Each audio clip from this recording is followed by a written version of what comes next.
নমস্কার সবাইকে, আবারও অনেকদিন পর একটা মিনি ব্লগ নিয়ে এলাম। সকাল সকাল ছাদে চলে গেলাম, আর ছাদে গিয়ে দেখলাম ওয়েদারটা বেশ ভালো। আর ছাদে এসেছি, আর মায়ের এই ছাদ বাগানটা তোমাদের সাথে শেয়ার করবো না তা কি হয়, তো ছাদ বাগানটাও ঘুরিয়ে দেখিয়ে দিলাম তোমাদেরকে। আর আমাদের কলেজে তখন চলছিল ইন্টারনাল এক্সাম, তো সেদিনকে ডে 3 ছিল, তো আমিও বেরিয়ে পড়েছিলাম আর স্ট্যান্ডে বসে বসে আকাশটা দেখছিলাম। হাফ আকাশে মেঘ করেছে আর হাফ আকাশটা পরিষ্কার, এত সুন্দর লাগছিল দেখতে। আর আজকাল রাস্তায় দেখি কলেজ যাওয়ার পথে এইরকমই বেলুনগুলো দেখতে পাই। পরীক্ষা শেষে তারপর বন্ধুরা মিলে বসেছিলাম একটু ক্যান্টিনে, আড্ডা মারছিলাম, গল্প করছিলাম, আর তার সঙ্গে চলছিল প্রচণ্ড ফাজলামি।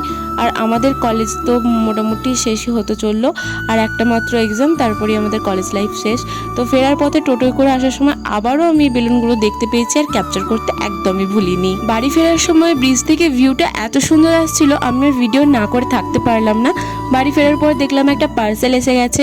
বিকেলবেলা আবারও বেরিয়েছিলাম, কারণ ফর্ম ফিল আপ করার ছিল পরীক্ষার জন্য। শ্রীলেখা আর আমি দুজনেই গেছিলাম। সন্ধে হওয়ার আগেই বাড়ি ফিরে এসেছিলাম, আর বাড়ি ফেরার কিছুক্ষণ পর দেখলাম মেঘও করে এসছে। তো দেখা হচ্ছে পরে কোনো ভিডিওতে। Till then stay happy and খুব খুব খুব পজিটিভ। বাই।